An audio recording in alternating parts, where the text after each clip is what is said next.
اب ہم ذکر شروع کرتے ہیں آدم علیہ السلام کا۔ اللہ تعالیٰ فرماتے ہیں، اور میں نے جنوں اور انسانوں کو اپنی عبادت کے لیے پیدا کیا ہے۔ اللہ تعالیٰ نے ہمارے باپ کو کیوں پیدا فرمایا، ہمیں کیوں پیدا فرمایا؟ تاکہ ہم اس کی عبادت کریں، اگرچہ وہ عبادت کا محتاج نہیں، وہ تو بے نیاز ہے، البتہ ہم اس کے محتاج ہیں۔ اس کے اسماء بہترین اور حسین ہیں، وہ عالی شان صفات کا مالک ہے۔ اس نے اپنے ناموں کے آثار ظاہر کرنے کے لیے مخلوق کو پیدا فرمایا، رحمت کے آثار، قدرت کے آثار، جبر اور طاقت کے آثار اور حکمت کے آثار ظاہر کرنے کے لیے مخلوقات کو پیدا فرمایا، ورنہ وہ کسی چیز کا محتاج نہیں۔ آدم علیہ السلام کی تخلیق سے پہلے ہی اس بارے میں اللہ تعالیٰ کا فرشتوں سے مکالمہ ہوا۔ اللہ تعالیٰ نے فرمایا، اور جب تیرے رب نے فرشتوں سے کہا میں زمین میں ایک خلیفہ بنانے والا ہوں۔ خلیفہ سے مراد ہے نائب، اور یہ کہ اس کی نسل میں سے ہر ایک دوسرے کا خلیفہ ہوگا۔ جبکہ سیدنا ابو بکر صدیق رضی اللہ عنہ نبی اکرم صلی اللہ علیہ وسلم کے خلیفہ ہوئے، سو اللہ نے ایک خلیفہ بنانے کا ارادہ فرمایا جو زمین میں حکومت کرے اور اس کو آباد کرے۔ چنانچہ اللہ تعالیٰ نے فرمایا، اللہ تعالیٰ نے تمہیں زمین سے پیدا کیا اور اسی نے اس زمین میں تمہیں بسایا ہے۔ اللہ تعالیٰ کا ارادہ ہوا کہ زمین کو آباد کروائے، جبکہ جن اس قابل نہیں تھے، کیونکہ ان میں اس قدر عقل و دانش نہیں تھی کہ زمین کو پر رونق اور سرسبز و شاداب رکھ سکیں۔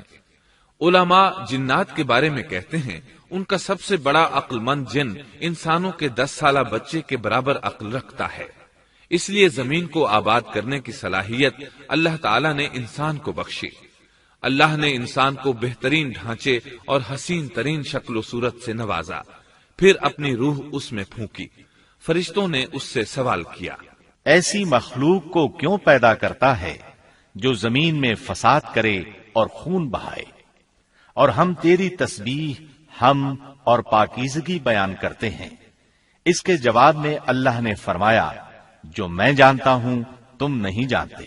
دراصل فرشتوں نے کسی طرح معلوم کر لیا تھا کہ آدم کی اولاد زمین میں فساد کرے گی، خون ریزی کرے گی، لیکن انہوں نے یہ بات اعتراض کے طور پر نہیں کہی تھی، کیونکہ ایسا اعتراض تو گناہ ہے، اور فرشتے پلک جھپکنے کے برابر اللہ کی معصیت اور نافرمانی نہیں کرتے، بلکہ وہ تو نہایت معزز عبادت گزار ہیں، کسی بات میں اللہ پر پیش دستی اور سبقت نہیں کرتے اور اس کے حکم پر عمل کرتے ہیں۔ اللہ کے حکم کی نافرمانی نہیں کرتے، بلکہ جو حکم دیا جائے بجا لاتے ہیں۔ اس لیے فرشتوں کا یہ پوچھنا وضاحت طلبی کے لیے تھا، وہ تو انسان کے پیدا کرنے کی وجہ پوچھ رہے تھے۔ وہ زمین میں جنات کے اعمال اور کرتوت کا مشاہدہ کر چکے تھے، یعنی اللہ تعالیٰ نے انہیں پیدا کر کے اختیار دیا تو وہ فتنہ و فساد اور فسق و فجور میں مبتلا ہو گئے، اور اب ایک اور مخلوق زمین میں بسائی جا رہی تھی، تو اس بات کا امکان تھا کہ یہ مخلوق بھی ان کے نقش قدم پر چلے۔ اس لیے فرشتوں نے تعجب اور حیرت کی بنا پر یہ سوال کیا تھا، اور پوچھنے کا مقصد یہ تھا کہ کیا یہ بھی جنوں کی طرح ہوں گے؟ اس طرح انہیں یہ خدشہ لاحق ہوا کہ شاید ان سے اللہ کی عبادت میں کوتاہی یا کمی واقع ہوئی ہے، جس کی وجہ سے اللہ کو نئی مخلوق پیدا کرنا پڑی۔ اس لیے ان کی بات میں یہ بھی تھا کہ ہم تیری حمد اور ثنا بیان کرتے ہیں۔ بہرحال ان کے سوال کے دو مقصد تھے، کیا یہ جنوں کی طرح فساد کرنے والی قوم ہے؟ کیا ہم سے تیری عبادت میں کوتاہی ہوئی ہے؟ اس پر اللہ تعالیٰ نے فرمایا، جو میں جانتا ہوں وہ تم نہیں جانتے۔ اس موقع پر فرشتوں کے ذہنوں میں ایک اور بات بھی آئی، وہ آپس میں کہنے لگے کہ اللہ تعالیٰ جو بھی مخلوق پیدا کرے گا وہ ہم سے زیادہ معزز اور عالم نہیں ہو سکتی۔ یعنی جب فرشتوں نے باقی مخلوقات کا جائزہ لیا، مثلا آسمان، زمین، پہاڑ، جن، چوپایوں وغیرہ کا، تو انہوں نے سوچا یہ ہم سے زیادہ مرتبے والی نہیں ہے، لہذا یہ مخلوق بھی پیدا ہو رہی ہے تو یہ ہم سے زیادہ مرتبہ نہیں رکھتی۔ یہ ہمارا خاص مقام ہے کہ اللہ کی تسبیح میں مصروف ہیں، کفر سے محفوظ ہیں، ہر حکم بجا لاتے ہیں، اللہ کے تمام احکامات پورے کرتے ہیں، آسمان اور زمین میں اس کا حکم نافذ کرتے ہیں، اور اللہ کے نزدیک ہم سب سے زیادہ شرف والے ہیں۔ لہذا اگر یہ نئی مخلوق انسان بھی پیدا ہو جائے تو کیا ہوا، ہم سے زیادہ معزز اور علم والی تو نہیں ہوگی۔ بہرحال جب اللہ تعالیٰ نے آدم کو پیدا کیا تو زمین کی مٹی لانے کا حکم فرمایا، چنانچہ اللہ تعالیٰ کے پاس مٹی لائی گئی۔ امام ترمذی، ابن حبان اور امام احمد رحمت اللہ علیہم نے ایک حدیث بیان کی ہے جس کے الفاظ کچھ یوں ہیں: اللہ تعالیٰ نے آدم علیہ السلام کو مٹی کی ایک مٹھی سے پیدا فرمایا، اس مٹی کو اللہ تعالیٰ نے پوری زمین سے اٹھوایا تھا۔ یہی وجہ ہے کہ آدم کی اولاد زمین کے لحاظ سے ہی ظہور پذیر ہوئی۔ بعض سرخ رنگ کے ہیں تو بعض سیاہ اور بعض سفید، اور کچھ اس کے درمیان میں ہیں۔ بعض نیک ہیں، بعض خبیث، اور کچھ پاکیزہ قسم کے ہیں۔ انسان کی تخلیق مٹی سے شروع ہوئی، اس مٹی کو پانی سے تر کیا گیا تو یہ تین بن گئی۔ اسی وجہ سے قرآن مجید کی بعض آیات میں تراب کا لفظ آیا ہے۔ تراب خشک مٹی کو کہتے ہیں، اور بعض آیات میں تین کا لفظ آیا ہے۔ تین تر اور بھیگی مٹی کو کہتے ہیں۔ اللہ تعالیٰ فرماتے ہیں خلقہ من تراب، یعنی آدم کو تراب سے پیدا کیا گیا۔ مٹی کی عام حالت کو تراب کہتے ہیں، اور فرمایا جب آپ کے رب نے فرشتوں سے کہا کہ میں مٹی سے بشر کو پیدا کرنے والا ہوں، جب اس مٹی کو پانی سے زیادہ بھگویا گیا تو وہ لیسدار ہونا شروع ہو گئی، اسی لیے اللہ تعالیٰ نے فرمایا ہم نے انسان کو لیسدار اور چپکنے والی مٹی سے پیدا کیا۔ پھر اللہ تعالیٰ نے اپنے مبارک ہاتھوں سے انسان کا ڈھانچہ تیار کیا۔ اللہ نے فرمایا خلقت بیدی، میں نے اپنے دونوں ہاتھوں سے پیدا کیا۔ اللہ تعالیٰ نے انسان کی خلقت فرشتوں کے سپرد نہ کی، بلکہ بذات خود اسے تخلیق کے مراحل سے گزارا اور اپنے ہاتھوں سے اس کی تصویر کشی کی۔ اللہ نے انسان کو پہلے ایک مورتی کی صورت میں ڈھالا، اس کے بعد ایک مقررہ مدت تک چھوڑے رکھا، یہاں تک کہ گیلی مٹی خشک ہو گئی اور اس کا رنگ سیاہ ہو گیا، بدبو آنے لگی، پھر وہ کھنکھناتی مٹی میں بدل گئی، اور آخرکار آگ پر پکی ہوئی مٹی یعنی فخار ٹھیکری کی صورت اختیار کر گئی، جس سے مٹکے وغیرہ تیار کیے جاتے ہیں۔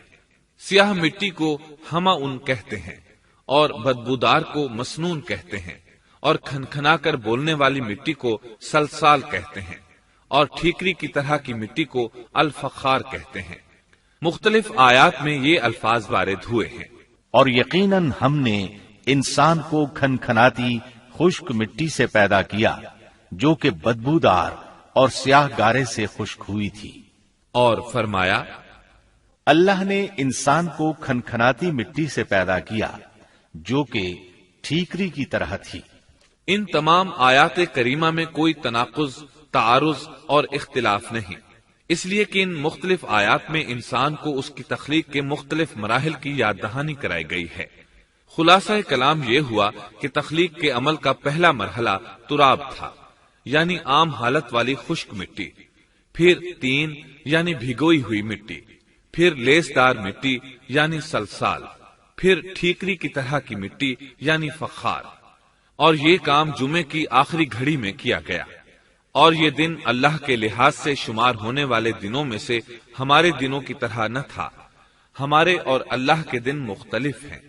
تخلیق آدم دراصل اللہ کا کرشمہ ہے، انسانوں کو ایک صورت عطا کی گئی۔ اس مرحلے کا تذکرہ بخاری اور مسند احمد کی ایک روایت میں ہے۔ اللہ نے آدم کو پیدا کیا اور ان کا قد 60 ہاتھ یا 60 میٹر لمبا تھا۔ تمام جنتی لوگ اس قد آدم کے ساتھ جنت میں داخل ہوں گے، اور اس وقت سے لے کر آج تک مخلوق کا قد کم ہوتا چلا آ رہا ہے۔ بعد والے لوگ گزشتہ زمانے کے لوگوں سے ہمیشہ چھوٹے قد کے ہوتے چلے آ رہے ہیں۔ بہرحال سب سے پہلے اور سب سے لمبے انسان آدم علیہ السلام تھے۔ امام احمد نے منفرد طور پر ایک روایت بیان کی ہے، اس میں رسول اکرم صلی اللہ علیہ وسلم نے آدم علیہ السلام کی لمبائی 60 ہاتھ یعنی 60 میٹر اور چوڑائی 7 ہاتھ بیان فرمائی ہے۔ سبحان اللہ، سیدنا آدم کس قدر ضخیم اور عظیم مخلوق تھے، صحیح مسلم اور مسند احمد کی روایت میں ہے، اللہ نے آدم کو پیدا کیا تو اسے اپنی منشا کے مطابق کچھ عرصہ ڈھانچے کی صورت میں چھوڑے رکھا۔ ابلیس اس کے ارد گرد چکر لگانے لگا۔ اس نے دیکھا کہ وہ پیٹ والا ہے۔ وہ سمجھ گیا کہ یہ مخلوق اپنے آپ پر کنٹرول نہیں کر سکے گی۔ اس حدیث سے معلوم ہوتا ہے کہ انسانوں کی طرح جنات کا پیٹ نہیں ہے، صرف انسان ایسا ہے جس کا اندر والا حصہ کھوکھلا ہے۔ بہرحال اللہ نے انسان کو اس شکل و صورت میں پیدا فرمایا۔ احادیث مبارکہ میں آدم علیہ السلام اور ابلیس ملعون کا قصہ تفصیل سے بھی موجود ہے اور مختصر بھی۔ مثلا تفسیر تبری میں سیدنا عبداللہ بن عباس رضی اللہ عنہما سے روایت ہے، اللہ تعالیٰ نے آدم علیہ السلام کی مٹی کا حکم دیا، مٹی لائی گئی۔ اللہ تعالیٰ نے آدم علیہ السلام کو لیسدار اور بدبودار سیاہ مٹی سے پیدا فرمایا، اور یہ کام اللہ نے اپنے مبارک ہاتھوں سے کیا۔ آدم 40 راتیں مجسمے کی صورت میں پڑے رہے، جسم موجود تھا لیکن روح نہیں تھی۔ ابلیس آتا، اس ڈھانچے کو ٹھوکر لگاتا تو جسم سے ایسی آواز نکلتی جیسے خالی مٹکے پر ہاتھ مارنے سے نکلتی ہے۔ اسی لیے اللہ نے بھی فرمایا ہے کہ وہ کھنکھناتی مٹی سے پیدا کیے گئے۔ آدم علیہ السلام میں روح ڈالنے سے پہلے ایک مرتبہ فرشتوں کا ان کے پاس سے گزر ہوا تو وہ کچھ گھبرا سے گئے۔ ابلیس کو تو بہت زیادہ گھبراہٹ کا سامنا کرنا پڑا۔ وہ گزرتے ہوئے ٹھوکر مارتا اور کہتا، تجھے کسی خاص مقصد کے لیے پیدا کیا گیا ہے۔ یہ کہہ کر وہ آدم کے منہ میں داخل ہو جاتا اور کمر کے راستے باہر آ جاتا اور فرشتوں سے مخاطب ہو کر کہتا، اس سے گھبرانے کی کوئی ضرورت نہیں۔ اگر مجھے اس پر مسلط کر دیا گیا تو میں یقیناً اسے ہلاکت میں ڈال دوں گا، اور اگر اسے مجھ پر مسلط کر دیا گیا تو بلا شبہ میں اس کی نافرمانی کروں گا۔ اندازہ کیجئے وہ تعجب کر رہا ہے کہ انہیں کیوں پیدا کیا گیا ہے۔ اس کی آدم علیہ السلام سے دشمنی کس قدر پرانی ہے، گویا ابتدا ہی سے یہ عداوت پر ڈٹ گیا تھا۔ بہرحال اللہ نے آدم میں روح پھونکی۔ اس مضمون کو قرآن مجید میں جا بجا ذکر کیا گیا ہے۔ اللہ تعالیٰ فرماتے ہیں، جب میں اس کو ٹھیک ٹھاک کر لوں اور اس میں اپنی روح پھونک دوں تو تم سب اس کے سامنے سجدے میں گر پڑنا۔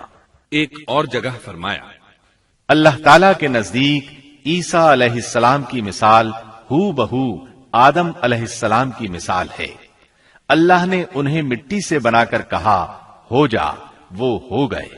اللہ نے آدم علیہ السلام کو مٹی سے پیدا کیا، اپنے ہاتھوں سے بنایا، پھر اس میں روح پھونکی۔ اس کا مفصل بیان احادیث میں موجود ہے۔ جب ان میں روح پھونکی گئی اور ابتدا میں روح جیسے ہی سر کے اندر داخل ہوئی، آدم علیہ السلام کو چھینک آ گئی۔ فرشتوں نے آدم علیہ السلام سے کہا، الحمدللہ کہیے۔ انہوں نے کہہ دیا۔ اللہ کی اس تعریف کے جواب میں اللہ تعالیٰ نے فرمایا، رحمک ربک، یعنی تجھ پر تیرا رب رحم فرمائے۔ سبحان اللہ، اللہ ذوالجلال والاکرام نے آدم علیہ السلام میں روح مکمل ہونے سے پہلے ہی انہیں اپنی رحمت سے سرفراز فرما دیا۔ بہرحال جب روح ان کی آنکھوں میں داخل ہوئی اور انہوں نے جنت کے پھلوں کو دیکھا تو ان میں غور و فکر کرنے لگے۔ جب روح پیٹ میں داخل ہوئی تو کھانے کی طلب محسوس ہوئی۔ ابھی روح ٹانگوں تک پہنچی نہیں اور کھانے کی خواہش پہلے ہی محسوس ہونے لگی۔ اس جلد بازی اور عجلت کی وجہ سے اللہ تعالیٰ نے فرمایا، انسان جلد باز مخلوق ہے۔ جب آدم علیہ السلام کو پیدا کر دیا گیا تو اللہ تعالیٰ نے ان کی پشت پر ہاتھ پھیرا۔ ہاتھ پھیرتے ہی ان کی پشت سے قیامت تک پیدا ہونے والے انسان باہر نکل آئے۔ آدم کی تمام اولاد ان کے سامنے ظاہر ہو گئی، اور یہ بات نہایت وضاحت اور صراحت کے ساتھ قرآن مجید اور احادیث مبارکہ میں موجود ہے۔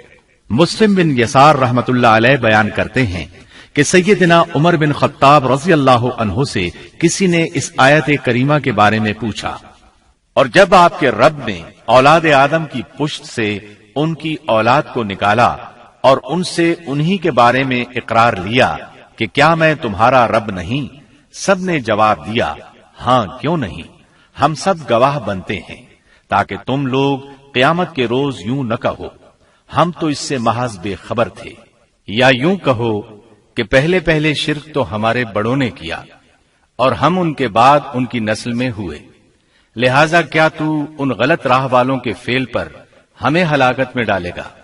سیدنا عمر رضی اللہ عنہ نے اس شخص کے سوال کے جواب میں فرمایا، میں نے سنا ہے کہ رسول اللہ صلی اللہ علیہ وسلم فرما رہے تھے، اللہ نے آدم علیہ السلام کو پیدا کیا، پھر اپنے دائیں ہاتھ کو اس کی پشت پر پھیرا اور اس سے نسل انسانی کو باہر نکالا اور ان کی طرف اشارہ کر کے فرمایا، میں نے انہیں جنت کے لیے پیدا کیا ہے اور یہ جنت والوں کے اعمال کریں گے۔ پھر اپنے ہاتھ کو دوبارہ آدم علیہ السلام کی پشت پر پھیرا اور اس سے نسل انسانی کو باہر نکالا اور ان کی طرف اشارہ کر کے فرمایا، میں نے انہیں آگ کے لیے پیدا کیا ہے اور یہ آگ والوں کے اعمال کریں گے۔ اس پر ایک شخص نے نبی اکرم صلی اللہ علیہ وسلم سے سوال کیا، اے اللہ کے رسول صلی اللہ علیہ وسلم، تو پھر ہمارے اعمال کس حساب میں شمار ہوں گے؟ آپ نے جواب میں فرمایا، اللہ تعالیٰ جب کسی بندے کو جنت کے لیے پیدا کرتا ہے تو اس سے جنت والوں کے کام کرواتا ہے، حتیٰ کہ جنت والے اعمال میں سے ہی کسی عمل پر اس کا موت سے سامنا ہوتا ہے، اس وجہ سے اللہ اسے جنت میں داخل کرتا ہے، اور جب اللہ کسی بندے کو آگ کے لیے پیدا کرتا ہے تو اسے آگ والے اعمال پر لگا دیتا ہے، یہاں تک کہ وہ آگ والے اعمال میں سے کسی عمل پر مرتا ہے، اس کی وجہ سے اللہ اسے آگ میں داخل کر دیتا ہے۔ ہر شخص کے لیے اس کام میں آسانی پیدا کر دی جاتی ہے جس کے لیے وہ پیدا کیا گیا ہے۔ لیکن یہ بات ذہن میں ہر وقت موجود رہنی چاہیے کہ اللہ نے انسان کو اختیار دے رکھا ہے کہ وہ اپنی عقل اور فکر کی روشنی میں اللہ کے احکامات پر عمل پیرا ہو کر خود کو جنتی بنا لے، یا عقل کا درست استعمال نہ کرتے ہوئے شیطان کا پٹا گلے میں ڈال لے اور جہنم میں جگہ بنا لے۔ یہ تو اللہ نے انسان کو اختیار دے رکھا ہے، اس کی مرضی کہ جنت والے اعمال کرے یا جہنم والے۔ ہر انسان میں دونوں طرف جانے کی طاقت اور صلاحیت موجود ہے۔ اللہ نے انسان کو مجبور نہیں بنایا، البتہ ہر انسان کو جو بھی رویہ اختیار کرنا تھا اللہ کو اس کا علم تھا، اور اس کا علم برحق ہے، قطعی ہے، اس میں کوئی غلطی نہیں ہو سکتی، اس لیے اس نے اپنے علم کے مطابق تقدیر لکھ دی۔ اب ہم جو کچھ کرتے ہیں تقدیر سے مجبور ہو کر نہیں کرتے، بلکہ اپنے اختیار سے کرتے ہیں، اور چونکہ تقدیر بھی اللہ کے حکم سے لکھی گئی اس لیے اس میں بھی کوئی خطا واقع نہیں ہوتی۔ لہذا تقدیر کا یہ مطلب نہیں کہ انسان تقدیر کی بنا پر ہدایت ماننے یا نہ ماننے پر مجبور ہے، ایسی بات قطعاً نہیں۔ اور درست بات یہ ہے کہ تقدیر کا مسئلہ بہت زیادہ پیچیدہ ہے اور مشکل ترین مسائل میں سے ہے، یہاں اس کی تفصیل کا موقع نہیں۔ جب اللہ نے آدم علیہ السلام کو پیدا کر لیا اور اس میں اپنی روح پھونک دی تو فرشتوں کو حکم دیا کہ آدم کو سجدہ کرے۔ ابلیس ایک بہت نیک اور بزرگ جن تھا، اس نے کبھی اللہ کی نافرمانی نہیں کی تھی، اسی بنا پر وہ بلند مرتبہ پا کر فرشتوں میں شامل ہو چکا تھا، لیکن فرشتوں کی جنس سے قطعاً نہیں تھا۔ اللہ نے اسے اطاعت اور فرما برداری کا صلہ دیا تھا، اس کی عزت اور اکرام کرتے ہوئے آسمان میں بسایا تھا، لمحہ بھر کے لیے بھی اس نے اللہ کی نافرمانی نہیں کی تھی، اور پھر اللہ نے آدم کو سجدہ کرنے کا حکم دیا، اور اس حکم کے مخاطب فرشتے اور ابلیس تھے۔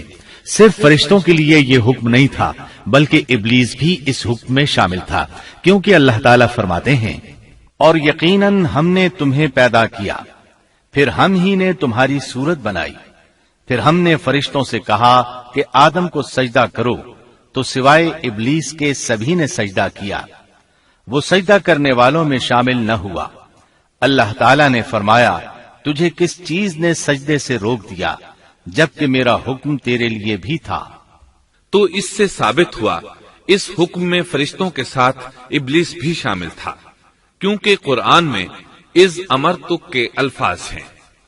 اس کا مطلب ہے کہ میں نے تجھے حکم دیا تھا، اور پھر ابلیس نے جواب میں یہ نہیں کہا کہ تو نے تو مجھے حکم ہی نہیں دیا تھا، بلکہ اس نے سجدہ نہ کرنے کی وجہ یہ بتائی۔ اس نے کہا، میں سجدہ کیوں کروں، میں اس سے بہتر ہوں، اس لیے کہ تو نے مجھے آگ سے پیدا کیا اور اسے مٹی سے۔ تو پھر کہا، اللہ نے حکم دیا، تو اس سے نیچے اتر جا۔ غرض جب ابلیس نے نافرمانی کی، سرکشی اور تکبر کا مظاہرہ کیا تو اس وقت اللہ تعالیٰ اور اس کے درمیان مکالمہ ہوا۔ اللہ نے اس کی سرکشی دیکھ کر اسے سزا دیتے ہوئے فرمایا، اس جنت سے اتر جا، تجھے کوئی حق حاصل نہیں کہ تو اس جنت میں رہ کر تکبر کرے۔ ابلیس نے جواب میں کہا، مجھے قیامت کے دن تک مہلت دے دیجئے، یعنی اتنی لمبی عمر دے دیجئے کہ میں قیامت تک زندہ رہوں، موت نہ آئے۔ اللہ نے فرمایا، تجھے مہلت دے دی گئی، لیکن ایک وقت مقررہ تک۔ اور جب شیطان اس طرف سے مطمئن ہو گیا کہ اسے مہلت مل گئی، تب اس نے کہا، چونکہ تو نے مجھے گمراہ کر دیا ہے، اس وجہ سے میں قسم کھاتا ہوں کہ میں انسانوں کی گمراہی کے لیے تیرے سیدھے راستے پر بیٹھ جاؤں گا، پھر ان کے آگے سے، ان کے پیچھے سے، ان کے دائیں سے، ان کے بائیں سے، ان کے پاس آؤں گا، اور آپ ان میں سے اکثر لوگوں کو شکر گزار نہیں پائیں گے۔ اللہ تعالیٰ نے شیطان کا رد کرتے ہوئے فرمایا، یہاں سے ذلیل و خوار ہو کر نکل جا۔ ان میں سے جو شخص بھی تیرا حکم مانے گا، میں ایسے تمام گمراہوں سے جہنم کو بھر دوں گا۔ جو انسان بھی تیرا پیروکار بنے گا، وہ جہنم کا مستحق اور حقدار ٹھہرے گا۔ قرآن مجید میں دوسرے مقامات پر بھی اس گفتگو کو نئے پیرائے میں دہرایا گیا ہے۔ مثلاً اللہ نے فرمایا، یقیناً ہم نے انسان کو کھنکھناتی مٹی سے پیدا فرمایا ہے، جو کہ سڑے ہوئے گارے کی تھی، اور اس سے پہلے ہم نے جنات کو لو والی آگ سے پیدا کیا۔ اور جب تیرے پروردگار نے فرشتوں سے فرمایا، میں انسان کو سیاہ بدبودار کھنکھناتی مٹی سے پیدا کرنے والا ہوں، جب میں اسے پورا بنا چکوں اور اس میں اپنی روح پھونک دوں تو تم سب اس کے لیے سجدے میں گر پڑنا۔ چنانچہ تمام فرشتوں نے سجدہ کیا سوائے ابلیس کے، اس نے سجدہ کرنے والوں میں شمولیت اختیار کرنے سے صاف انکار کر دیا۔ اللہ تعالیٰ نے فرمایا، اے ابلیس، تجھے کیا ہوا کہ تو سجدہ کرنے والوں میں شامل نہ ہوا؟ وہ بولا، میں ایسے انسان کو سجدہ نہیں کر سکتا جسے تو نے سیاہ بدبودار کھنکھناتی مٹی سے پیدا کیا ہے۔ اللہ تعالیٰ نے فرمایا، اب تو بہشت سے نکل جا، کیونکہ تو مردود ہے اور تجھ پر قیامت کے دن تک میری پھٹکار ہے۔ کہنے لگا، اے میرے رب، مجھے اس دن تک مہلت دے دے جس دن کے لوگ دوبارہ زندہ کیے جائیں گے۔ اللہ نے فرمایا، اچھا، اس مقررہ وقت کے دن تک تجھے مہلت دی گئی۔ کہنے لگا، اے میرے رب، چونکہ تو نے مجھے گمراہ کیا ہے، مجھے بھی قسم ہے کہ میں انسانوں کے لیے زمین میں گناہوں کو خوشنما بناؤں گا اور ان سب کو بہکا دوں گا، سوائے ان کے جو تیرے منتخب اور مخلص بندے ہوں گے، وہ میرے بہکاوے میں نہیں آئیں گے۔ اللہ نے فرمایا، ہاں، یہی مجھ تک پہنچنے کی سیدھی راہ ہے کہ مخلص بن جاؤ، میرے بندوں پر تجھے کوئی غلبہ نہیں ہوگا۔ البتہ جو گمراہ لوگ تیری پیروی کریں گے، یقیناً ان کے وعدے کی جگہ جہنم ہے۔ ایک اور مقام پر اللہ تعالیٰ فرماتے ہیں، جب ہم نے فرشتوں کو حکم دیا کہ آدم کو سجدہ کرو تو ابلیس کے سوا سب نے سجدہ کیا۔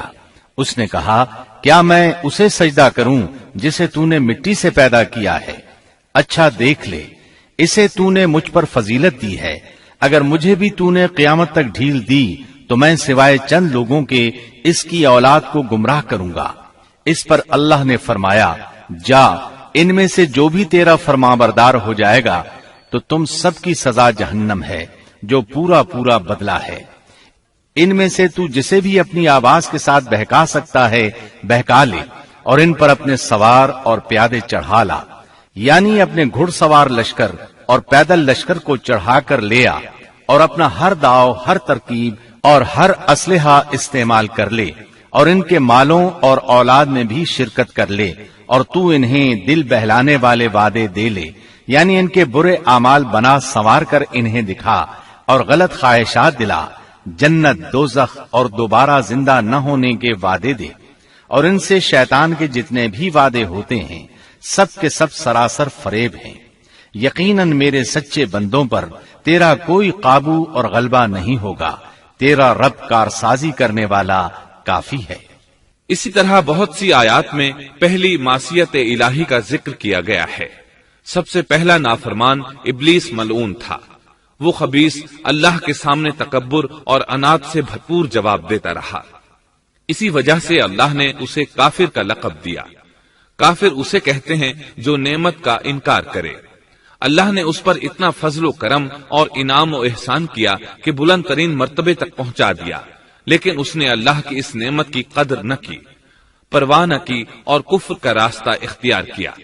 اللہ تعالیٰ فرماتے ہیں، جبکہ آپ کے رب نے فرشتوں سے فرمایا کہ میں مٹی سے ایک انسان کو پیدا کرنے والا ہوں، سو جب میں اسے ٹھیک ٹھاک کر لوں اور اس میں اپنی روح پھونک دوں تو تم سب اس کے سامنے سجدے میں گر پڑنا۔ چنانچہ تمام فرشتوں نے سجدہ کیا مگر ابلیس نے نہ کیا اور اس نے تکبر کیا، وہ کافروں میں سے تھا۔ سب سے پہلا گناہ تکبر تھا، اسی لیے علماء کرام فرماتے ہیں تمام گناہوں کی جڑ تکبر اور غرور ہے۔ نبی اکرم صلی اللہ علیہ وسلم نے اپنی امت کو تکبر نہ کرنے کا سختی سے حکم فرمایا، اس کی برائی، وبال اور ہلاکت سے آگاہ فرمایا۔ آپ نے فرمایا، اللہ اس شخص کی طرف رحمت سے دیکھے گا بھی نہیں جس نے تکبر کی بنا پر کپڑا ٹخنوں سے نیچے لٹکایا۔ اس کے علاوہ نبی صلی اللہ علیہ وسلم نے تو مطلقاً فرما دیا، وہ شخص جنت میں داخل ہونے کے قابل نہیں جس کے دل میں ذرہ برابر بھی تکبر ہے۔ جو شخص اپنے کپڑے، اپنے مکان اور اپنے قبیلے پر فخر کرتا ہے اس سے اللہ کی رحمت اٹھ جاتی ہے۔ اسی لیے نبی صلی اللہ علیہ وسلم نے جب اپنے صحابہ کرام کو دیکھا کہ مہاجر صحابی انصار صحابہ کے خلاف اور انصاری صحابی مہاجرین صحابہ کے خلاف آواز لگا رہے ہیں تو آپ نے فرمایا، اس جاہلیت والی پکار کو چھوڑو، یہ بہت بدبودار ہے۔ برادری کی بنیاد پر لڑنا، باہم فخر کرنا برے نتائج کا ذریعہ ہے۔ گناہوں کی بنیاد بھی تکبر ہے۔ اس لیے ہر مومن کو چاہیے کہ اپنے نوکر، خادم، ملازم یا کسی بھی مسکین پر کبھی بھی فخر و غرور کا اظہار نہ کرے، کیونکہ یہی اللہ کی سب سے پہلی نافرمانی وجود میں آئی تھی۔ تکبر کا یہ ذکر ضمناً آ گیا۔ ہم پھر اپنے موضوع کی طرف لوٹتے ہیں۔ اللہ نے آدم علیہ السلام کو پیدا کیا اور انہیں عالم بنا کر ہی تخلیق کیا، یعنی جب وہ پیدا ہوئے تو جاہل نہیں تھے۔ اللہ نے آدم علیہ السلام کو فرشتوں سے بھی بڑا عالم بنا کر پیدا فرمایا۔ بے شمار احادیث میں آدم علیہ السلام کی ابتدا اور ان کے علم کا ذکر موجود ہے۔ جب اللہ نے آدم میں مکمل روح ڈال دی اور وہ اپنے پاؤں پر کھڑے ہو گئے تو اللہ نے انہیں حکم دیا، جاؤ فرشتوں کی جماعت کو السلام علیکم کہو۔ آدم اور فرشتوں کی زبان عربی تھی، یہی زبان اہل جنت کی ہے۔ آدم گئے، جا کر سلام کہا، انہوں نے جواب میں کہا وعلیکم السلام ورحمت اللہ، یعنی تجھ پر اللہ کی سلامتی اور رحمت ہو۔ اللہ نے فرمایا، یہ تیرا اور تیری اولاد کا آپس میں ایک دوسرے کو تحفہ اور ہدیہ ہے۔ اللہ نے آدم علیہ السلام کو ابتدا ہی میں تمام نام سکھا دیے۔ مفسرین نے ان ناموں کے بارے میں بہت بحثیں ذکر کی ہیں۔ مضبوط موقف سیدنا عبداللہ بن عباس رضی اللہ عنہما کا ہے کہ اللہ نے آدم علیہ السلام کو ہر چیز کا نام سکھا دیا تھا، مثلاً یہ پہاڑ ہے، یہ سمندر ہے، یہ پرندہ ہے، یہ درخت ہے وغیرہ۔ وہ آسمان اور زمین کی ہر چیز کا نام جانتے تھے۔ یہ علم کیسا تھا، انسان نے کس طرح ہر چیز کا نام پہچان لیا۔ یقیناً اللہ انسان میں یہ طاقت پیدا کر سکتا ہے کہ وہ ہر علم کا احاطہ کر سکے۔ اللہ نے آدم علیہ السلام کو ہر چیز کا نام اور اس کی صنعت اور کام بھی معلوم کرا دیا۔ آگ، لوہے، لکڑی، غرض ہر چیز کا نام اور استعمال ذہن میں ڈال دیا۔ وہ کس قدر عظیم علم سے بہرور ہوئے، سبحان اللہ۔ بہرحال اللہ نے آدم علیہ السلام کو صرف شکل و صورت اور تخلیق ہی میں بلند مرتبہ عطا نہیں کیا تھا، بلکہ عقل و علم کے لحاظ سے بھی بلند درجے اور مقام پر فائز کیا تھا، جیسا کہ اللہ تعالیٰ فرماتے ہیں، اللہ نے آدم علیہ السلام کو ہر چیز کا نام سکھا دیا، پھر ان چیزوں کو فرشتوں پر پیش کیا اور فرمایا، مجھے ان چیزوں کے نام بتاؤ اگر تم سچے ہو۔ مطلب یہ کہ تم اپنے دعوے میں کہاں تک سچے ہو؟ جب آدم کی تخلیق ہوئی تو تم نے کہا تھا اللہ جو چاہے پیدا کر لے، قسم ہے وہ ہم سے زیادہ معزز اور عالم نہیں ہوگا۔ اس دعوے میں اگر تم سچے ہو تو ذرا ان اشیاء کے نام تو بتاؤ۔ اللہ تعالیٰ نے آدم علیہ السلام کا زیادہ معزز ہونا، مکرم ہونا اور علم و معرفت والا ہونا واضح کرنے کے لیے فرشتوں کو حکم دیا کہ آدم علیہ السلام کو سجدہ کریں۔ یہ سجدہ تعظیمی تھا، عبادت والا سجدہ نہیں تھا۔ سجدہ تعظیمی پہلے وقتوں میں جائز تھا، لیکن اب حرام ہے۔ اسی لیے تو یعقوب علیہ السلام، ان کی بیوی اور 11 بیٹوں نے یوسف علیہ السلام کو سجدہ کیا تھا۔ بہرحال فرشتوں نے آدم علیہ السلام کو سجدہ کیا۔ اس سے معلوم ہو جاتا ہے کہ کون زیادہ عزت اور عظمت والا ہے۔ یقیناً آدم علیہ السلام زیادہ شرف اور منزلت کے حقدار ٹھہرے۔ جب اللہ تعالیٰ نے ان کی عزت، تکریم اور تعظیم ثابت فرما دی، تب علم و معرفت میں ان کی برتری ثابت کرنے کے لیے فرمایا، اگر تم اپنے قول میں سچے ہو تو ان چیزوں کے نام بتاؤ۔ تب فرشتوں نے کہا، فرشتے کہنے لگے، اے اللہ تو پاک ہے، ہمیں تو صرف اتنا ہی علم ہے جتنا تو نے ہمیں سکھا رکھا ہے، مکمل حکمت و علم والا تو ہی ہے۔ اللہ تعالیٰ نے آدم علیہ السلام سے فرمایا، اے آدم تم ان فرشتوں کو ان چیزوں کے نام بتاؤ۔ آدم ہر چیز کا نام بتانے لگے، کسی جگہ بھی انہوں نے غلطی نہیں کی۔ جب انہوں نے فرشتوں کو تمام چیزوں کے نام بتا دیے تو اللہ تعالیٰ نے فرشتوں کو مخاطب کر کے کہا، کیا میں نے تمہیں پہلے ہی نہیں کہہ دیا تھا کہ زمین اور آسمان کا غیب میں ہی جانتا ہوں، اور میرے علم میں ہے جو تم ظاہر کر رہے ہو اور جو چھپا رہے ہو۔ یہاں ذہن میں سوال ابھرتا ہے کہ فرشتے کیا چھپا رہے تھے؟ وہ راز والی بات یہی تھی کہ اللہ ہم سے زیادہ معزز اور عالم مخلوق پیدا نہیں کرے گا۔ واضح رہے، ہم آپ کو صرف واقعات ہی نہیں سنا رہے، صرف سیرت اور تاریخ ہی بیان نہیں کر رہے، بلکہ قرآن بھی پڑھ پڑھ کر سنا رہے ہیں۔ اور قرآن کو اس وقت تک سمجھنا محال ہے جب تک کہ ان واقعات کی تفصیل موجود نہ ہو۔ خیر، اس کے بعد اللہ تعالیٰ نے اما حوا کو پیدا فرمایا۔ انہیں آدم علیہ السلام کے فوراً بعد پیدا نہیں فرمایا، بلکہ آدم علیہ السلام نے کافی عرصہ جنت میں تنہا بسر کیا، اور حدیث میں ہے کہ وہ وحشت محسوس کرتے تھے، تنہائی کو شدت سے محسوس کرنے لگے تھے۔ آخر کار ایک روز جب وہ سو رہے تھے تو اللہ تعالیٰ نے ان کی بائیں پسلی سے اما حوا علیہ السلام کو پیدا فرمایا اور آدم علیہ السلام کا ہم سفر بنا دیا۔ اللہ فرماتے ہیں، اے لوگو اپنے اس پروردگار سے ڈر جاؤ جس نے تم سب کو ایک ہی جان سے پیدا کر ڈالا، اور اس جان یعنی آدم علیہ السلام سے ان کی بیوی کو پیدا کیا۔ آدم علیہ السلام کے وجود ہی سے حوا کا وجود بنایا گیا، وہ کوئی الگ مخلوق نہیں تھی۔ جب آدم علیہ السلام بیدار ہوئے تو انہوں نے اپنے قریب ایک عورت کو بیٹھے دیکھا۔ پوچھنے لگے، تم کون ہو؟ حوا علیہ السلام نے کہا، عورت۔ آدم علیہ السلام نے پھر پوچھا، تجھے کس لیے پیدا کیا گیا ہے؟ وہ بولی، آپ کے لیے، تاکہ آپ مجھ سے سکون اور انس حاصل کریں۔ جب فرشتوں نے آدم علیہ السلام کو ایک عورت سے باتیں کرتے دیکھا تو کہنے لگے، اب ایک اور نئی مخلوق پیدا کی گئی ہے۔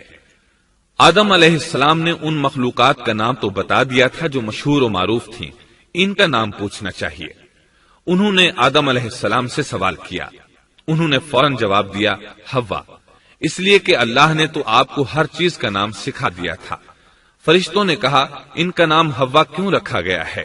آدم علیہ السلام نے جواب دیا، اس لیے کہ اسے ایک زندہ چیز سے پیدا کیا گیا ہے، حیات کی نسبت سے حوا نام رکھا گیا۔ مسلم شریف میں ہے، سیدنا ابو ہریرہ رضی اللہ عنہ روایت کرتے ہیں کہ رسول اللہ صلی اللہ علیہ وسلم نے فرمایا، جو شخص اللہ اور آخرت کے دن پر ایمان رکھتا ہے، جب وہ کسی معاملے کے لیے حاضر ہو تو بھلائی والی بات کرے یا خاموش رہے، اور عورتوں کے بارے میں بھلائی کی وصیت حاصل کر لو، یعنی ان کے ساتھ اچھا سلوک کرو، کیونکہ عورت پسلی سے پیدا کی گئی ہے، اور پسلی میں زیادہ ٹیڑھا حصہ اوپر والا حصہ ہوتا ہے۔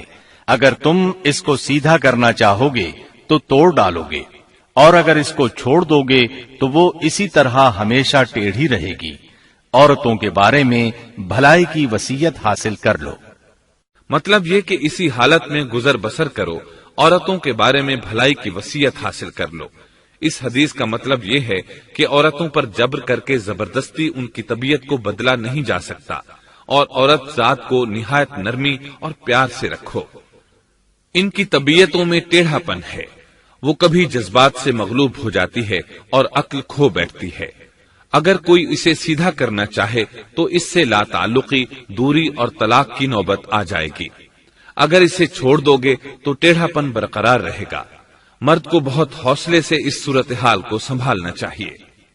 احادیث میں سیدنا ابراہیم علیہ السلام کی زوجہ سیدہ سارہ علیہ السلام کا قصہ موجود ہے۔ وہ حوا علیہ السلام کے بعد کائنات کی سب سے زیادہ خوبصورت عورت تھی۔ احادیث سے یہ اشارہ ملتا ہے کہ حوا علیہ السلام ابتدائے انسانیت سے لے کر قیامت تک پیدا ہونے والی تمام عورتوں میں خوبصورت تھیں۔ اب ابلیس لگا اپنے وسوسے شروع کرنے۔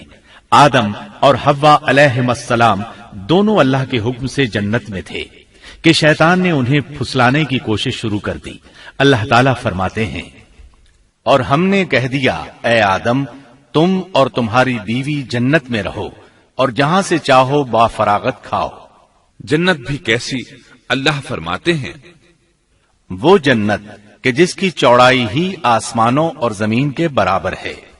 سو اس جنت میں سے جو چاہو سو کھاؤ، کچھ بھی منع نہیں سوائے ایک درخت کے، چنانچہ ارشاد ہوا، اور ہم نے کہا اے آدم تم اور تمہاری بیوی جنت میں رہو، پھر جس جگہ سے چاہو با فراغت کھاؤ اور اس درخت کے پاس مت جاؤ ورنہ ظالموں میں سے ہو جاؤ گے۔ ایک اور جگہ فرمایا، اور جب ہم نے فرشتوں سے کہا کہ آدم کو سجدہ کرو تو ابلیس کے سوا سب نے سجدہ کیا۔ ابلیس نے انکار کیا تو ہم نے کہا اے آدم یہ تیرا اور تیری بیوی کا دشمن ہے، خیال رکھنا ایسا نہ ہو کہ وہ تم دونوں کو جنت سے نکلوا دے اور تو مصیبت میں پڑ جائے۔ یہاں تو تجھے آرام ہے، نہ تو بھوکا ہے اور نہ ننگا، اور نہ تو یہاں پیاسا ہوتا ہے، نہ دھوپ سے تکلیف اٹھاتا ہے۔ گویا اللہ نے سیدنا آدم علیہ السلام کو وسوسے سے پہلے ہی خبردار کر دیا تھا۔ ان آیات سے یہ بھی پتا چلا کہ انسان سے ابلیس کی عداوت اور دشمنی ابتدا ہی سے چلی آ رہی ہے، اور یہ بھی ثابت ہوا کہ جو لوگ کہتے ہیں کہ انسان ابتدا میں ننگا تھا ان کا قول صحیح نہیں، اس لیے کہ اللہ تعالیٰ نے جنت میں بھی آدم علیہ السلام پر لباس رکھا اور زمین میں بھی لباس نازل کر دیا، جیسا کہ اللہ تعالیٰ فرماتے ہیں، اے آدم کی اولاد ہم نے تم پر لباس کو نازل کیا جو تمہاری شرمگاہوں کو چھپاتا ہے اور زینت کا سبب بھی ہے، اور تقوی کا لباس اس سے بھی بہتر ہے۔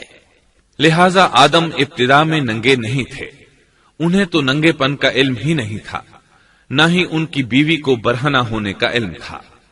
اللہ نے آدم علیہ السلام کو کامل نعمتوں سے نوازا، بھوک نہ پیاس، یہاں تک کہ پیاس کے اسباب سے بھی محفوظ، نہ گرمی اور نہ دھوپ، پھر بے انتہا حسن و جمال، مشقت نہ تکلیف، بدبختی نہ بدقسمتی۔ آدم اور حوا علیہ السلام کے دلوں میں وسوسہ ڈالنے کے بارے میں بھی قرآن نے روشنی ڈالی ہے۔ پھر شیطان نے ان دونوں کے دلوں میں وسوسہ ڈالا۔ یہ وسوسہ اس نے ان دونوں کو طمع دلانے کی صورت میں پورا کیا، اور یہ طمع دلائی کہ اس درخت کو کھانے سے ہمیشگی اور بقا ملتی ہے اور کبھی نہ ختم ہونے والی بادشاہت حاصل ہوتی ہے، اور اس وسوسے کا مقصد یہ تھا تاکہ ان کا پردہ بدن جو ایک دوسرے سے پوشیدہ تھا دونوں کے روبرو بے پردہ کر دے۔ ان کی شرمگاہوں کو ننگا کرنے کے لیے اس نے ایسا کیا۔ وہ دونوں کپڑے میں ملبوس تھے، ستر ڈھانپ رکھا تھا۔ جب انہوں نے اس درخت سے کھایا تو لباس نیچے گر گیا، دونوں برہنہ ہو گئے۔ یہی شیطان چاہتا تھا کہ انہیں برہنہ کر دے، اللہ کی نافرمانی پر اکسائے۔ ارشاد ہوتا ہے، شیطان نے انہیں وسوسہ ڈالا، کہنے لگا اے آدم کیا میں تجھے دائمی زندگی کا درخت اور وہ بادشاہت نہ بتلا دوں جو کبھی پرانی نہ ہو؟ جب تم اس درخت سے کھاؤ گے تو ہمیشہ زندہ رہنے والے بن جاؤ گے اور زبردست بادشاہت حاصل کر لو گے۔ اس نے یہ تمنا بھی دلائی۔ تمہارے رب نے تم دونوں کو اس درخت سے اس لیے منع کیا ہے کہ تم دونوں فرشتے نہ بن جاؤ یا ہمیشہ زندہ رہنے والے نہ بن جاؤ۔ یعنی تم اس درخت سے کھا لو گے تو فرشتے بن جاؤ گے اور ہمیشہ قائم دائم رہو گے۔ پھر وہ وسوسہ ڈالتے ہوئے جھوٹی قسمیں کھانے لگا، جیسا کہ ارشاد ہوتا ہے، اور ان دونوں کے روبرو قسمیں کھانے لگا کہ یقین آ جائے میں آپ کا خیر خواہ ہوں۔ اللہ کی قسم کھانے لگا اور اس وقت سے جھوٹی قسموں کی ابتدا ہوئی۔ اس نے ان دونوں کو فریب دے کر بہکا لیا، جیسا کہ فرمایا فَدَلَّاهُمَا بِغُرُورٍ، یعنی دھوکے سے انہیں پھسلایا، حالانکہ انہیں کسی چیز کی کمی نہیں تھی۔ بھلا وہاں کیا محتاجی ہو سکتی تھی؟ جنت میں سکون سے زندگی بسر کر رہے تھے۔ جنت سے بڑھ کر کیا چاہیے؟ ہمیشہ کے لیے جنت مل چکی تھی۔ اللہ تعالیٰ فرماتے ہیں، ان دونوں نے جب درخت کو چکھا، دونوں کا پردہ بدن ایک دوسرے کے روبرو کھل گیا، دونوں اپنے بدنوں پر درختوں کے پتے جوڑ جوڑ کر رکھنے لگے۔ کپڑے اترنے پر دونوں کو حیا آئی، اس لیے کہ انسان کی فطرت میں برہنہ ہونے کی ناپسندیدگی شامل ہے۔ برہنہ ہو گئے تو کوئی لباس نہیں تھا، اس لیے درختوں کے پتے جوڑ کر جسم ڈھانپنے لگے۔ حدیث میں آیا ہے، آدم بھاگنے لگے تو اللہ نے پکارا، آدم مجھ سے بھاگتے ہو؟ آدم بولے، اللہ میں شرم کی بنا پر بھاگ رہا ہوں، اور اس وجہ سے کہ تیرے سامنے برہنہ کیسے رہوں، پھر یہ کہ نافرمانی کا ارتکاب بھی کر چکا ہوں۔ یہاں ایک سوال پیدا ہوتا ہے، دونوں میں سے پہلے کھانے والا کون تھا؟ اس بارے میں راجح قول یہ ہے کہ وہ حوا علیہ السلام تھی۔ انہی نے آدم علیہ السلام کو طمع دلاتے ہوئے اس غلطی پر آمادہ کیا تھا، جیسا کہ بخاری شریف میں نبی اکرم صلی اللہ علیہ وسلم نے فرمایا، اگر حوا نہ ہوتی تو کوئی عورت اپنے خاوند سے خیانت نہ کرتی۔ حوا علیہ السلام نے انہیں غلطی میں مبتلا کیا تھا۔ اگر حوا علیہ السلام نہ ہوتی تو آدم بھی خیانت میں مبتلا نہ ہوتے اور نہ معصیت میں مبتلا ہوتے۔ تب اللہ نے انہیں پکارا، کیا میں نے تم دونوں کو اس درخت سے نہیں روکا تھا، اور کیا یہ نہیں کہا تھا کہ شیطان تمہارا کھلا دشمن ہے؟ اب توجہ طلب بات یہ ہے کہ اس موقع پر دونوں نے کیا طرز عمل اختیار کیا۔ کیا وہ دونوں اپنی معصیت پر بضد رہے اور تکبر کرنے لگے، جیسا کہ ابلیس نے سجدہ کرنے سے انکار کیا تھا اور پھر لگا تھا اپنی معصیت پر اصرار کرنے، یا ان دونوں نے توبہ کر لی؟ جی ہاں، دونوں نے توبہ کر لی، جیسا کہ قرآن مجید میں آتا ہے، دونوں نے کہا، اے ہمارے رب، ہم نے اپنا بڑا نقصان کیا، اور اگر تو ہماری مغفرت نہ کرے گا اور ہم پر رحم نہ کرے گا تو واقعی ہم خسارہ پانے والوں میں سے ہو جائیں گے۔ اس قصے میں ایک سوال یہ ذہن میں پیدا ہوتا ہے کہ جب سیدنا آدم علیہ السلام کو ابلیس نے سجدہ نہ کیا تو اللہ تعالیٰ نے اسے مردود بنا کر جنت سے نکال دیا، پھر وہ سیدنا آدم علیہ السلام کو اس درخت کے قریب کس طرح لے گیا جبکہ وہ جنت سے باہر ہو چکا تھا؟ قرآن کریم میں اس بارے میں یہ الفاظ آئے ہیں، پھر شیطان نے ان کے دلوں میں وسوسہ ڈالا۔ یہ وسوسہ اس نے کیسے ڈالا جبکہ وہ جنت سے نکالا جا چکا تھا؟ مفسرین نے اس کے جواب میں لکھا ہے کہ اس نے جنت سے باہر رہ کر یہ وسوسہ ڈالا تھا، جیسے آج کل تار اور بغیر تار کے آواز کو دور دراز علاقوں تک پہنچایا جا سکتا ہے، ایسے ہی شیطان نے اپنی طاقت سے یہ وسوسہ ان کے دلوں تک پہنچایا۔ لگے ہاتھوں ابلیس کی حقیقت بھی سن لیں۔ ابلیس کے لفظی معنی انتہائی مایوس کے ہیں۔ یہ راندہ درگاہ ہونے کے بعد ہمیشہ ہمیشہ کے لیے اللہ کی رحمت سے مایوس ہو گیا تھا، اس لیے اسے یہ لقب ملا، ورنہ روایات کی روح سے اس کا اصل نام عزازیل تھا۔ پہلے یہ جنات میں سے تھا، اپنے رب تعالی کی اطاعت سے نکل کر ابلیس ہوا۔ اس کا علم ناقص تھا، مزاج ناپاک تھا، وہ غرور اور تکبر میں مبتلا ہو گیا تھا۔ یہاں یہ بات بھی ذہن نشین کر لیں کہ انبیاء خطا اور گناہ سے پاک ہوتے ہیں، ان پر اللہ تعالی کی مستقل حفاظت اور نگرانی قائم رہتی ہے۔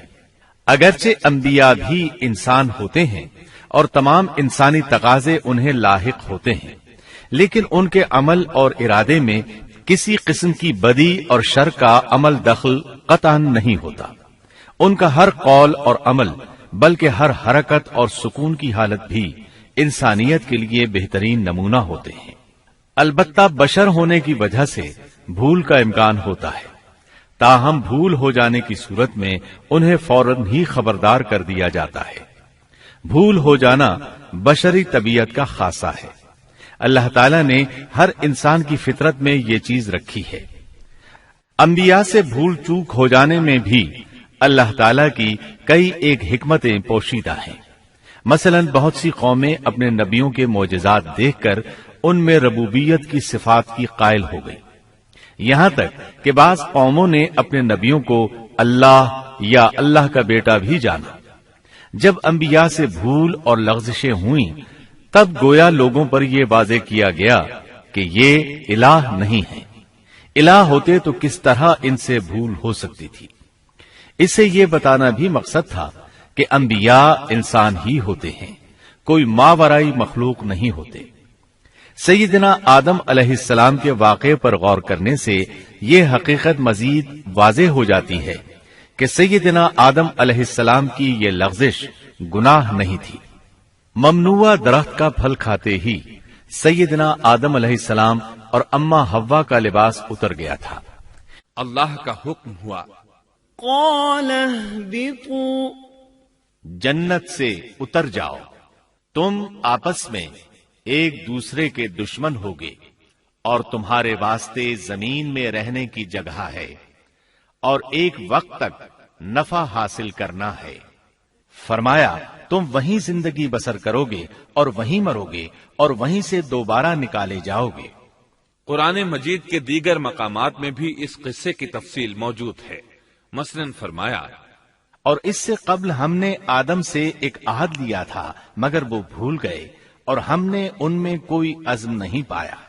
اللہ تعالی فرماتے ہیں، اور جب ہم نے فرشتوں سے کہا آدم کو سجدہ کرو تو ابلیس کے سوا سب نے سجدہ کیا، اس نے صاف انکار کر دیا۔ تو ہم نے کہا اے آدم، یہ تیرا اور تیری بیوی کا دشمن ہے، خیال رکھنا ایسا نہ ہو وہ تم دونوں کو جنت سے نکلوا دے اور تو مصیبت میں پڑ جائے۔ یہاں تو تجھے یہ آرام ہے کہ نہ تو بھوکا ہوتا ہے اور نہ ننگا، اور نہ تو یہاں پیاسا ہوتا ہے اور نہ دھوپ سے تکلیف اٹھاتا ہے۔ لیکن شیطان نے اسے وسوسے میں ڈال دیا، کہنے لگا میں آپ کو دائمی زندگی کے درخت اور وہ بادشاہت بتلاؤں جو کبھی پرانی نہ ہو۔ چنانچہ ان دونوں نے اس درخت سے کھایا، پس ان کے ستر کھل گئے اور وہ بہشت کے پتے اپنے اوپر چپکانے لگے۔ آدم نے اپنے رب کی نافرمانی کی، پس بہک گیا۔ پھر اس کے رب نے نوازا، اس کی طرف توجہ فرمائی اور اس کی رہنمائی کی۔ حکم ہوا تم دونوں یہاں سے اتر جاؤ، تم آپس میں ایک دوسرے کے دشمن ہو۔ اب تمہارے پاس جب کبھی میری طرف سے ہدایت پہنچے تو جو میری ہدایت کی پیروی کرے نہ تو وہ بہکے گا نہ تکلیف میں پڑے گا، ہاں جو میری یاد سے روگردانی کرے گا اس کی زندگی تنگی میں رہے گی اور بروز قیامت ہم اسے اندھا کر کے اٹھائیں گے۔ آدم علیہ السلام زمین پر اترے اور اپنے رب سے توبہ کے کلمات سیکھ لیے۔ وہ کلمات یہ ہیں، ربنا ظلمنا أنفسنا وإن لم تغفر لنا وترحمنا لنكونن من الخاسرين۔ اے ہمارے رب، ہم نے اپنا نقصان کیا اور اگر تو نے ہم پر مغفرت و رحمت نہ فرمائی تو ہم خسارہ اٹھانے والوں میں سے ہو جائیں گے۔ آدم علیہ السلام زمین پر اترے اور ان کے ساتھ حوا علیہ السلام بھی اتری اور ان کے ساتھ ہی ابلیس کو بھی اتارا گیا۔ یہ کس جگہ پر اترے اس بارے میں اختلاف پایا جاتا ہے، لیکن ابن عباس رضی اللہ عنہ کی بات راجح محسوس ہوتی ہے کہ آدم علیہ السلام کو ہند میں اور حوا علیہ السلام کو جدے میں اتارا گیا۔ جب آدم علیہ السلام اتر آئے تو حوا علیہ السلام کی تلاش شروع کر دی، زمین میں ان کی تلاش میں سرگرداں ہوئے۔ آخر کار میدان عرفات میں دونوں کی ملاقات ہو گئی۔ چونکہ میدان عرفات میں دونوں نے ایک دوسرے کی معرفت حاصل کی تھی اور ان کا آپس میں تعارف ہوا تھا، لہذا اسی مناسبت سے اس میدان کا نام عرفات مشہور ہو گیا۔ اللہ تعالیٰ نے زمین کے اندر انسانوں کو پھیلانا شروع کیا اور زمین کو مردوں اور عورتوں سے آباد کر دیا۔ امام طبری رحمت اللہ علیہ بیان کرتے ہیں کہ حوا علیہ السلام نے آدم علیہ السلام کے لیے 20 ولادتوں میں 40 بچوں کو جنم دیا۔ ہر بار 2 بچوں کو جنم دیتی تھی، ایک لڑکا ہوتا ایک لڑکی۔ سب سے پہلا جوڑا قابیل اور اس کی بہن قمیم کا تھا۔ پھر انسانوں کی افزائش شروع ہوئی، آبادی میں اضافہ ہونے لگا۔ اللہ نے آدم علیہ السلام ہی کو ان کا نبی متعین کر دیا، وہ انہیں دین سکھاتے رہے۔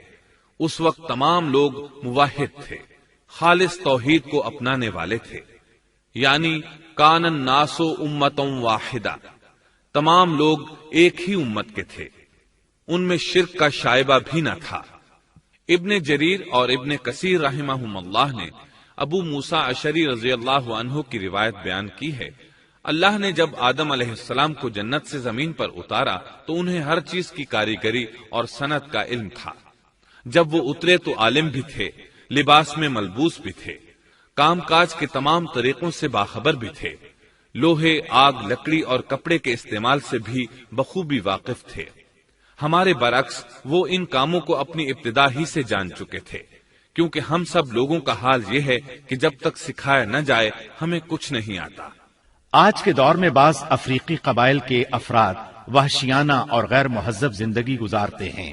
علماء کا کہنا ہے کہ یہ لوگ زمین پر رہنے والوں میں سے گمراہ ترین انسان ہیں۔ انہوں نے بہترین زندگی ضائع کر دی اور گھٹیا زندگی کو پسند کیا۔ تہذیب و تمدن کا آغاز چونکہ ابتدائے آفرینش سے ہے، اس لیے ہر انسان کی فطرت میں تہذیب کی سوجھ بوجھ موجود ہے۔ بہرحال آدم علیہ السلام کے بعد انسانی مخلوق کی تعداد روز بروز بڑھتی چلی گئی اور انسانی کمزوریوں کی بنا پر گناہ شروع ہو گئے۔ زمین پر سب سے پہلے ہونے والی معصیت قابیل کے ہاتھوں اپنے بھائی حابیل کے قتل کی صورت میں سامنے آئی۔ اللہ تعالیٰ نے قرآن مجید میں قابیل اور اس کے بھائی حابیل کا قصہ بیان کیا ہے۔ قابیل قرخت اور درشت طبیعت کا مالک تھا، جبکہ اس کا بھائی حابیل رحم دل اور نرم طبیعت تھا۔ قابیل کھیتی باڑی کرتا تھا اور حابیل مویشی چراتا تھا۔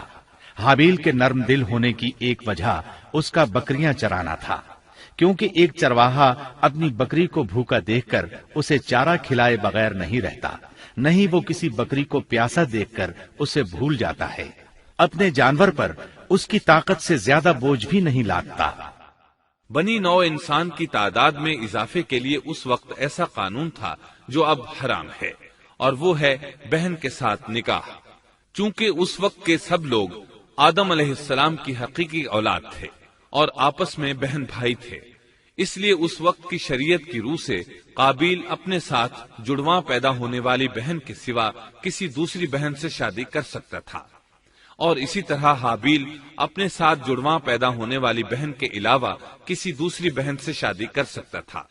اس کی صورت یہ تھی کہ قابیل کی شادی حابیل کی بہن سے ہو اور حابیل کی شادی قابیل کی بہن سے ہو، لیکن ہوا یہ کہ حابیل کی بہن خوبصورتی میں قابیل کی بہن سے کم تھی، اس لیے قابیل نے حابیل کی بہن سے شادی کرنے سے انکار کر دیا اور اپنی جڑواں بہن سے شادی کی خواہش ظاہر کی، لیکن ایسا کرنا آدم علیہ السلام کی شریعت میں حرام تھا۔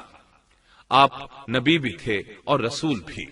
رسول اور نبی میں فرق یہ ہے کہ رسول پر شریعت اور احکام نازل ہوتے ہیں، لیکن نبی پر شریعت نازل نہیں ہوتی، البتہ اس کی طرف وحی نازل ہوتی ہے اور معجزات عطا کیے جاتے ہیں، جبکہ شریعت صرف رسولوں ہی پر نازل کی جاتی ہے۔ آدم علیہ السلام بھی چونکہ رسول تھے، اس لیے ان کی شریعت میں یہ قانون تھا کہ کوئی شخص اپنے ساتھ جڑواں پیدا ہونے والی بہن کے ساتھ شادی نہیں کر سکتا۔ قابیل اس شرعی حکم کی وجہ سے غضبناک ہو گیا، اس نے تعجب کا اظہار کرتے ہوئے اس قانون کو ماننے سے انکار کر دیا۔ آدم علیہ السلام نے ان دونوں کے درمیان فیصلہ کرتے ہوئے انہیں حکم دیا کہ دونوں اللہ کے حضور ایک ہدیہ پیش کریں۔ ہدیہ اس جانور کو کہتے ہیں جسے اللہ کے نام پر ذبح کر کے فقراء میں تقسیم کر دیا جائے۔ اس سے مقصود اللہ کے لیے اپنی نیت کو خالص کرنا ہوتا ہے۔ اس عمل کو قربانی کہا جاتا ہے۔ آدم علیہ السلام کے زمانے میں قربانی کا جو قانون تھا اس کے قبول ہونے کی نشانی طے تھی، اور وہ یہ کہ آسمان سے ایک آگ نمودار ہوتی اور اس قربانی کو جلا دیتی۔ اس کا مطلب تھا قربانی قبول ہو چکی ہے، اور اگر آگ قربانی کو نہ جلاتی تو سمجھ لیا جاتا کہ قربانی قبول نہیں ہوئی۔ آخر قربانی کا دن آ پہنچا۔ حابیل نے اپنے مویشیوں میں سے ایک بہترین جانور لیا اور قربان گاہ میں لا کر اللہ کے حضور پیش کر دیا۔ دوسری طرف قابیل نے اپنی کھیتی کے غلے میں سے ردی قسم کا غلہ قربانی کے لیے پیش کیا۔ دوسرے دن دونوں قربان گاہ پہنچے تو انہوں نے دیکھا کہ حابیل کی قربانی قبول ہو چکی ہے، جبکہ قابیل کی قربانی کو آگ نے چھوا تک نہیں تھا۔ یہ دیکھ کر قابیل حابیل پر غضبناک ہوا۔ شیطان نے بھی اسے وسوسے میں مبتلا کیا کہ اپنے بھائی کو قتل کر دے۔ اس نے اپنے بھائی حابیل کو جان سے مار ڈالنے کا پختہ ارادہ کر لیا۔ اس وقت تک روئے زمین پر کوئی انسان قتل نہیں ہوا تھا۔ انسانی تاریخ میں یہ پہلا قتل ہے جس کا ارتکاب قابیل نے کیا۔ وہ اپنے بھائی حابیل کے پاس گیا اور اس سے بولا، میں تجھے قتل کر دوں گا۔ جواب میں حابیل نے کہا، اگر تو مجھے قتل کرنے کی کوشش کرے گا تو میں اپنے دفاع میں ہاتھ نہیں اٹھاؤں گا، اس لیے کہ میں چاہتا ہوں تو اپنے دیگر گناہوں کے ساتھ میرے قتل کا گناہ بھی اٹھا لے، تیرے گناہ زیادہ ہو جائیں۔ چنانچہ ایک تاریک رات میں حابیل سویا ہوا تھا کہ قابیل ایک بڑا سا پتھر اٹھا کر اس کے پاس آیا۔ اس نے وہ پتھر اپنے بھائی کے سر پر دے مارا۔ اس طرح اس نے حابیل کو قتل کر دیا، روئے زمین پر قتل کی ابتدا کر دی، زمین کو پہلے خون سے رنگ دیا۔ تاریخ انسانی میں یہ سب سے پہلا جرم تھا جو قابیل کے ہاتھوں ہوا۔ قتل تو وہ کر بیٹھا، اب حیران اور پریشان ہوا کہ اس کی لاش کا کیا کرے۔ اس وقت تک نسل انسانی موت سے بھی دوچار نہیں ہوئی تھی۔ آدم علیہ السلام کی اولاد میں سے اس وقت تک کوئی فوت نہیں ہوا تھا، اس لیے قابیل کو معلوم نہیں تھا کہ مردے کے ساتھ کیا کیا جائے۔ اسی کشمکش کے عالم میں اس نے بھائی کی لاش کو کمر پر اٹھا لیا اور چل پڑا۔ چلا جا رہا تھا کہ اللہ نے 2 کوے بھیجے۔ دونوں کوے آپس میں لڑ پڑے، ایک نے دوسرے کو ہلاک کر دیا۔ اب زندہ کوا مٹی کھودنے لگا۔ اس طرح اس نے ایک گڑھا تیار کر لیا، مردہ کوے کو اس میں رکھا اور اوپر مٹی ڈال دی۔ اس طرح قابیل کو دفن کا طریقہ معلوم ہوا۔ اس نے بھی گڑھا کھودا اور حابیل کی لاش کو اس میں دبا دیا۔ وہ اپنے کیے پر نادم ضرور تھا، لیکن اس نے اللہ سے معافی نہ مانگی، جبکہ انسان کے لیے ضروری ہے کہ اس سے کوئی گناہ ہو جائے تو اللہ سے معافی مانگے۔ قابیل اور حابیل کے درمیان جو مکالمہ ہوا، اللہ تعالیٰ نے اس کا ذکر سورہ مائدہ آیت 27 تا 29 میں کیا ہے۔ اللہ فرماتے ہیں، آدم علیہ السلام کے دونوں بیٹوں کا کھرا کھرا حال بھی انہیں سنا دو۔ ان دونوں نے ایک نذرانہ پیش کیا، ان میں سے ایک کی نذر تو قبول ہو گئی اور دوسرے کی قبول نہ ہوئی تو وہ کہنے لگا، میں تجھے مار ہی ڈالوں گا۔ اس نے کہا، اللہ تقوی والوں ہی کا عمل قبول کرتا ہے، گو تو میرے قتل کے لیے دسترازی کرے، لیکن میں تیرے قتل کے لیے ہرگز اپنا ہاتھ نہیں بڑھاؤں گا۔ میں تو اللہ تعالی پروردگار عالم سے خوف کھاتا ہوں، میں تو چاہتا ہوں کہ تو میرا گناہ اور اپنا گناہ اپنے سر پر رکھ لے اور دوزخیوں میں شامل ہو جائے، ظالموں کا یہی بدلہ ہے۔ اس کا مطلب یہ تھا کہ تیرے اور گناہوں کے ساتھ میرے قتل کا گناہ بھی تیرے ذمہ لگے اور تو ظالموں میں سے ہو جائے۔ حابیل کے قتل کے بعد قابیل پر جو گزری اس کا ذکر اللہ نے سورہ مائدہ آیت 30 اور 31 میں کیا ہے۔ پس اسے اس کے نفس نے اپنے بھائی کے قتل پر آمادہ کر دیا اور اس نے اسے قتل کر ڈالا، اس سے وہ نقصان والوں میں سے ہو گیا۔ پھر اللہ تعالیٰ نے ایک کوے کو بھیجا جو زمین کھود رہا تھا تاکہ اسے دکھائے کہ وہ کس طرح اپنے بھائی کی ناش کو چھپا سکتا ہے۔ وہ کہنے لگا، ہائے افسوس، کیا میں ایسا کرنے سے بھی گیا گزرا ہو گیا کہ اس کوے کی طرح اپنے بھائی کی لاش کو دفنا دیتا۔ پھر تو بڑا ہی پشیمان اور شرمندہ ہوا۔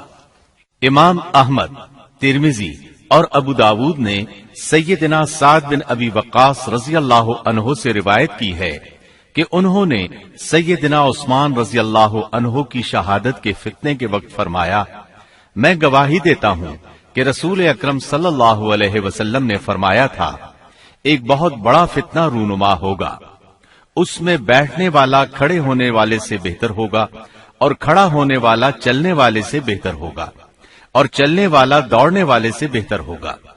کسی نے کہا، اگر کوئی میرے گھر میں داخل ہو کر میری طرف ہاتھ بڑھائے تاکہ وہ مجھے قتل کر دے تو آپ صلی اللہ علیہ وسلم نے فرمایا، تو آدم علیہ السلام کے بیٹے کی طرح قتل ہو جا، یعنی اس فتنے میں قتل ہو جانا۔ حابیل کی سنت پر عمل کرتے ہوئے خود ہاتھ نہ اٹھانا، قاتل کہلانے کی بجائے مقتول ہونے کو پسند کرنا۔ اسی طرح مسند احمد کی ایک روایت میں ہے، رسول اللہ صلی اللہ علیہ وسلم نے فرمایا، دنیا میں جب بھی کوئی ظلم سے قتل ہوتا ہے تو اس کا گناہ آدم علیہ السلام کے پہلے بیٹے قابیل کی گردن پر ضرور ہوتا ہے، اس لیے کہ وہ پہلا شخص ہے جس نے ظالمانہ قتل کی ابتدا کی اور یہ ناپاک طریقہ جاری کیا۔ اس حدیث سے اس جرم کی نوعیت کا بخوبی اندازہ ہوتا ہے کہ اللہ تعالیٰ نے اس کو صرف ایک قتل قرار نہیں دیا بلکہ اس کو ایک گھناؤنی حرکت قرار دیا۔ قیامت تک آنے والے لوگ جو اس گناہ کے مرتکب ہوں گے ان کا کچھ گناہ قابیل کے حساب میں ڈالا جائے گا۔ حابیل کو قتل کرنے کے بعد قابیل نے اپنی بیوی کو ساتھ لیا اور دور دراز نرم زمین کے پاس جا کر رہائش پذیر ہو گیا اور آدم علیہ السلام کے سامنے تک نہ ہوا۔ آدم علیہ السلام پہاڑوں کے قریب ایک بستی میں رہ رہے تھے، یہ ان سے بہت دور جا بسا تھا۔ اس طرح قابیل کا آدم علیہ السلام سے رابطہ بالکل ختم ہو گیا اور اس سے ایک نئی نسل کی ابتدا ہوئی۔ فحاشی اور اریانی کو ان کے ہاں عروج حاصل تھا۔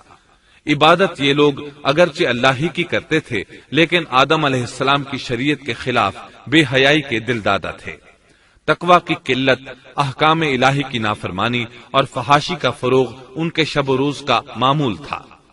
اس کے بعد لوگ دو گروہوں میں تقسیم ہو گئے، شریر اور برے لوگ قابیل کے ساتھ مل گئے اور آدم علیہ السلام کے دیگر بیٹے اور نیک لوگ آدم علیہ السلام کے ساتھ مل گئے۔ آدم علیہ السلام 960 سال زندہ رہے۔ ان کی کل عمر تو 1000 سال تھی لیکن 40 سال کم کر دی گئی۔